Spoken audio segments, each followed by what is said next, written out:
సందర్భంగా కాంగ్రెస్ కార్యకర్తలు, కాంగ్రెస్ లీడర్లు మరియు ఇతర పట్టణ ప్రజలు అందరూ స్వాగతం. నా హృదయపూర్వక ధన్యవాదాలు.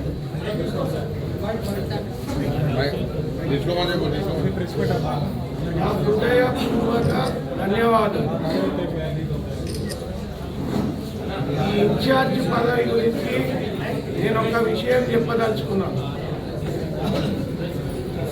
ఏఐసిసి సెక్రటరీ గారు విశ్వనాథన్, మీనాక్షి నటరాజన్ కింద ఇద్దరు సెక్రటరీలు ఉంటే ఒక ఆయన విశ్వనాథన్ తమిళనాడు వాస్తవ్యుడు.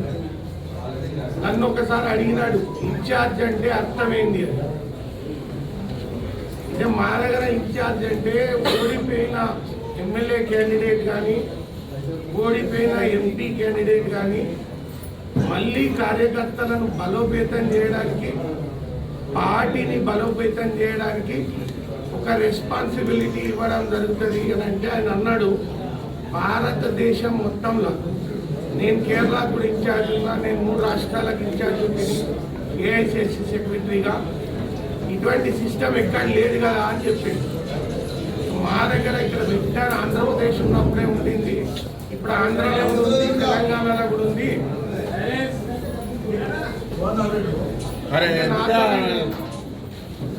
నాతో ఏం చెప్పడం జరిగిందంటే, కొద్దిగా అందరు ఏదైతుందో సైలెంట్ గా ఉంటే ఈ మాట మీడియా ద్వారా ప్రజలకు చేరుతుంది. డిస్టర్బెన్స్ అయితే ఏదైతుందో మీడియా ద్వారా మనం చెప్పదలుచుకున్న విషయం కూడా ప్రజలకు చేరదు. దయచేసి సైలెంట్ ఉండండి. బాగా లాంగ్ తీసుకోను, ఒక 10 నిమిషాలలో క్లుప్తంగా ముగిస్తా. ఓన్లీ కరీంనగర్ విషయం తప్ప వేరే ఏం మాట్లాడేది లేదు.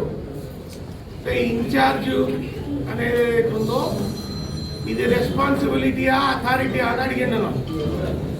అయితే ఇది 100% రెస్పాన్సిబిలిటీ సార్. అథారిటీ ఏముంటుంది దీంట్లో, అఫీషియల్గా ఎమ్మెల్యేనైతే కాదు. సో రెస్పాన్సిబిలిటీ ఏంటంటే కాంగ్రెస్ పార్టీ కార్యకర్తలను, కాంగ్రెస్ పార్టీ కార్యక్రమాలను సవ్యంగా ప్రజలకు తీసుకుపోయి కాంగ్రెస్ పార్టీని బలోపేతం చేయడము, ఇంతే సార్ ఈ ఇన్ఛార్జ్ అంటే అర్థం అని చెప్పినాం. మరి ఇన్ఛార్జ్ అంటే అర్థం ఇంత అంటే ఈ రెస్పాన్సిబిలిటీ కోసము ఇది ముళ్ళ కిరీటం అన్నట్టే కదా, దీనికోసం ఇంత ఎగబడడం ఎందుకు ఎవరైనా అని అడిగింది.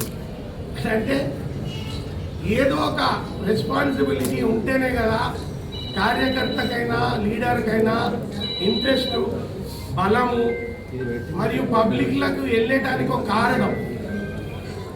ఈ రకంగా ముఖ్యమంత్రి గారు ఏదైతుందో నాకు ఈ రెస్పాన్సిబిలిటీ, నువ్వు కరీంనగర్ ఇన్ఛార్జిగా ఉండి కాంగ్రెస్ను బలోపేతం చేయి అని చెప్పినాడు. సో ఈ ఇన్ఛార్జ్ అనే దాని ద్వారా కొంతమందికి అపోహలు ఉన్నాయి. దీంట్లో ఏదైనా అథారిటీ ఉందా, బీఫామ్స్ ఇచ్చే అథారిటీ ఉందా, లేకపోతే టికెట్లు ఇచ్చే అథారిటీ ఉందా, అటువంటి ఏవి ఇన్ఛార్జ్కు సంబంధం లేదు. మాకు పార్టీకి ఒక స్ట్రక్చర్ ఉంది. పిసిసి ప్రెసిడెంట్ గారు ఉన్నారు, డిసిసి ప్రెసిడెంట్ గారు ఉన్నారు, కార్పొరేషన్ ప్రెసిడెంట్ గారు ఉన్నారు. ఇక్కడ ఇంకా ఇతర ముఖ్యులు ఎవరన్నా ఉంటే సమన్వయం చేసుకొని ఒక కమిటీ లాగేసి వాళ్ళందరూ నిర్ణయం చేసి ఒక సిస్టంలో 3 మెంబర్స్ అని 5 మెంబర్స్ అని సెలెక్ట్ చేసి ఈ కాలంలో మొత్తం ఏదైతుందో ఇది సర్వేల కాలం. చీటికి మాటికి చిటికేస్తే సర్వే, స్పాట్ సర్వే అని కూడా వచ్చింది ఇవాళ రేపు. ఆ రోజు మళ్ళీ సర్వే, ఒక సర్వే అయినాక రెండోది అయినాక మూడోది, ఒక స్పాట్ సర్వే, అదే 24 అవర్స్లో మళ్ళీ సర్వే. సో ఇట్లా 5 క్యాండిడేట్లను 3 క్యాండిడేట్లను షార్ట్ లిస్ట్ చేసుకుంటాం. షార్ట్ లిస్ట్ చేసుకునేటానికి మీ అందరికీ తెలుసు కారణాలు. సామాజిక పరమైన బలం ఉండాలి. ఒక వార్డులో 5,000 ఓట్లు ఉంటాయి. సామాజిక పరంగా ఏ కులం, ఓట్లు ఎన్ని ఉన్నాయి, సామాజిక పరంగా ఎవరికి ఇస్తే బాగుంటుంది, రిప్రజెంటేషన్ ఎవరికి ఇవ్వాలి అని కొంత బేరీజ్ చేసుకుంటాం. కొంత మేరకు ఆర్థిక పరంగా కూడా ఎలక్షన్లు అంటే పోస్టర్లు, ఫ్లెక్స్లు, ఇతర ఖర్చులు, సో ఆర్థిక పరంగా కూడా పూర్తిగా బెంగటీలని వాళ్ళు కొద్దిగా గట్టిగా కొట్లాడేటోళ్ళు అయితే బాగుంటుంది అని పార్టీలో చాలా రోజుల నుండి పనిచేసిన వాళ్ళు కూడా మాకు పార్టీలో ఉన్నందుకు అవకాశాలు దొరుకుతాయి, ఎప్పుడో ఒకసారి అవకాశం మాకు ఇస్తారు కదా అన్న ఆశతోనే వాళ్ళు 5 ఏళ్ళు 10 ఏళ్ళు పార్టీని పట్టుకొని ఎన్నో కష్టాలు నష్టాలకు ఓర్చుకొని సాధక బాధకాలు పడి వాళ్ళు ఏదైతే ఉందో ముందుకు సాగుతారు. బకాయికి ఉంటారు, 5 ఏళ్ళకి వెళ్ళి 10 ఏళ్ళకి వెళ్ళి పోరాటం చేసి. సో వాళ్ళు కూడా కంపల్సరీగా వాళ్ళని కూడా కన్సిడరేషన్లోకి తీసుకోవడం జరుగుతుంది. కానీ మొన్న రేవంత్ రెడ్డి గారు గాంధీ భవన్లో మాట్లాడినప్పుడు చెప్పినారు, గెలుపే ప్రాతిపదిక, జో జీతా వహి సికందర్. మాకే 64 సీట్లు రాకపోతే ఈరోజు మేము సత్తాలో ఉండకపోదాం. కాంగ్రెస్ ప్రభుత్వం సత్తాలో ఉండకపోతే మేము ఇన్ని సంక్షేమ కార్యక్రమాలే చేయకపోతాం. సత్తాలో ఉండకపోతే మేము ఇన్ని నామినేటెడ్ పదవులు ఇవ్వలేకపోతాం. అంటే గెలుపు అనేది ప్రధానంగా ఉండాలి, దాని ప్రకారమే ముందుకు పోవాలి. కొన్ని సాధక బాధకాలు ఉంటాయి ఈ గెలిచే క్యాండిడేట్ సెలక్షన్లో. సో ఆ సాధక పథకాలు ఏదైతే ఉందో ఓర్చుకొని ఎవరికైతే కష్టం నష్టం అవుతుందో వాళ్లకు నామినేటెడ్ పదవులల్లో వాళ్ళు ఏదైతే ఉందో కోట్లాడి గెలిచే పరిస్థితులలో లేనప్పుడు సర్వేలో వాళ్లకు నామినేటెడ్ పదవులల్లో న్యాయం చేయాలి అని చెప్పి ఒక తీర్మానం కాంగ్రెస్ పార్టీ. సో ఆ నామినేటెడ్ పదవులు ఏదైతే ఉందో 100,000 వేల నామినేటెడ్ పదవులు ఉంటాయి. డిస్ట్రిక్ట్ లెవెల్ ఉంటాయి, టెంపుల్ కమిటీలు ఉంటాయి, మార్కెట్ కమిటీలు ఉంటాయి, సుడా కమిటీలు ఉంటాయి. సో ఎవరెవరికి ఏదేది సూటబుల్ అవుతుంది అని చెప్పి దాని ప్రకారం ఏదైతే ఉందో వాళ్ళను సెలెక్ట్ చేసుకొని వేసుకోవడం జరుగుతుంది. ఇప్పుడు తలకాయ మీద ఉన్నదేంటి, ఫస్ట్ కార్పొరేషన్ ఎలక్షన్ ఇంకొక 20 రోజులలో జరగబోతుంది. మీ అందరికీ తెలుసు, వార్తలు ఏదైతే ఉందో రోజు వస్తున్నాయి. ఒక 2,400 కోట్లు సర్పంచ్ ఎలక్షన్ అయితేనే అది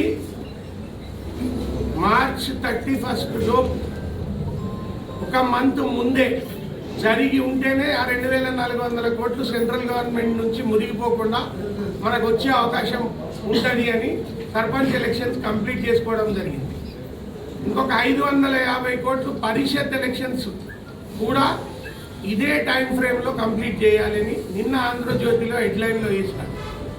అట్లానే మున్సిపల్ ఎలక్షన్స్ కూడా జరుగుతూనే 900 కోట్లు పెండింగ్ ఉన్నాయి, అవి వస్తాయండి. మనకున్న సంక్షేమ కార్యక్రమాలకు పైసలకు బాగా కటకట ఉంది కాబట్టి దుర్మార్గుడు కేసీఆర్ 8 లక్షల కోట్ల అప్పు చేసిపోయాడు కాబట్టి ఒక్కొక్క పైసను ఏదైతే ఉందో ఒడిసి పట్టుకొని వాటితో ఈ సంక్షేమ కార్యక్రమాలు ఒక్కటొక్కటి ముందుకు తీసుకుపోవడం జరుగుతుంది. అందుకోసమని మార్చ్ ఏప్రిల్లో 10th ఇంటర్ ఎగ్జామ్స్ ఉంటాయి కాబట్టి ఫిబ్రవరిలోనే క్లోజ్ చేయాలన్న కృత నిశ్చయంతో మున్సిపల్ ఎలక్షన్స్ ఇంకో 4-5 రోజులలో 6 వారం రోజులలో మ్యాక్సిమం నోటిఫికేషన్ వచ్చే అవకాశం ఉంది. ప్రాసెస్ చాలా స్పీడప్ అయిపోయింది. పరిషత్ ఎలక్షన్స్ కూడా ఈ మున్సిపల్ ఎలక్షన్స్ జరుగుతూ ఉంటేనే ఇన్ ద ప్రాసెస్ ఇట్సెల్ఫ్ ఆ నోటిఫికేషన్ కూడా ఇష్యూ చేస్తారు అని నిన్న ఆంధ్రజ్యోతిలో హెడ్లైన్ రాసినారు. సో ఏదైనా ఫిబ్రవరి 3rd వీక్ లోపు అన్ని ఎలక్షన్స్ క్లోజ్ అవుతాయి. సో మనం ఇప్పుడు మేము సమాయత్తం అయ్యేది ఏంటి అని అంటే అర్జెంటుగా మున్సిపల్ ఎలక్షన్స్ కానివ్వండి, నాకు ఇచ్చిన బాధ్యత మేరకు కరీంనగర్ అసెంబ్లీ నియోజకవర్గం అన్నారు కాబట్టి 2 మండలాలు, కరీంనగర్ మండలం, కొత్తపల్లి మండలం కూడా దీంట్లో భాగం కాబట్టి ఆ 2 మండలాలలో ఉన్న ఎంపీటీసీలు, జడ్పీటీసీలు, ఎంపీపీలు కూడా మా బాధ్యత. కాబట్టి వాటన్నిటికీ ఏదైతే ఉందో మా స్ట్రాటజీ ఎలాగ ఉండాలి, మా ప్లాన్ ఆఫ్ యాక్షన్ ఎలాగ ఉండాలి అని చెప్పి నేటి నుంచి మేము ఏం అరికలు లేకుండా, మాకు గిట్ల పంచాయతీలు లేవు అసలే. నాకు నరేందర్కు ఏబిసిడి గిట్ల పంచాయతీ లేదు, నాకు అంజన్కు ఏబిసిడి లేదు. మిత్రులం, దోస్తులం, మంచిగా దావతులు చేసుకుంటాం, తింటాం, తాగుతాం. ఎవరన్నా ఏదన్నా అపోహలు ఉంటే తీసేయండి దయచేసి. మాకు ఎటువంటి కోపతాపాలు లేవు. ఆయనకి నేను ఎప్పుడన్నా అప్పిస్తే ఆయన కొట్టలేదు, నాకు అప్పిస్తుంది ఆయనకి ఇటువంటి ఏం లేదు. నేను ఆయనను ఫలానా ఇక్కడ తిట్టింది లేదు, ఆయన నన్ను తిట్టింది లేదు, ఈయన నన్ను తిట్టింది లేదు. కాబట్టి అందరము సమిష్టిగా మొత్తం ఏదైతుందో మొత్తం మంది లీడర్లము సమన్వయం చేసుకొని అందరం సమిష్టిగా కరీంనగర్ ముఖ్యమంత్రి గారు ఏ దిశగా ఆలోచిస్తున్నారో ఎట్టి పరిస్థితులలో కరీంనగర్ కార్పొరేషన్ గెలవాలి. ఎట్టి పరిస్థితులలో రేపు డీలిమిటేషన్ అయితే 2 సీట్లు అయితే ఇక్కడ ఓట్ల సంఖ్య ఎక్కువ ఉంది కాబట్టి ఆ 2 సీట్లు కూడా మీరు నాకు గిఫ్ట్గా ఇవ్వాలి అని చెప్పడం జరిగింది ముఖ్యమంత్రి గారు. నేను చెప్పిన 100% మేము గిఫ్ట్ ఇస్తాం సార్. నేను అని చెప్పలే, మేము అని అన్నా. మేమంటే వీళ్ళంతా నా సోదరులు అందరూ, మేమందరం కలిసి గిఫ్ట్ ఇస్తాం సార్ మీకు. ఆ 2 సీట్లు మీ చేతిలో పెట్టకపోతే నా పేరు రాజేంద్రరావు గారు సార్, నేను మీ ఆఫీస్లోకి రాను సార్.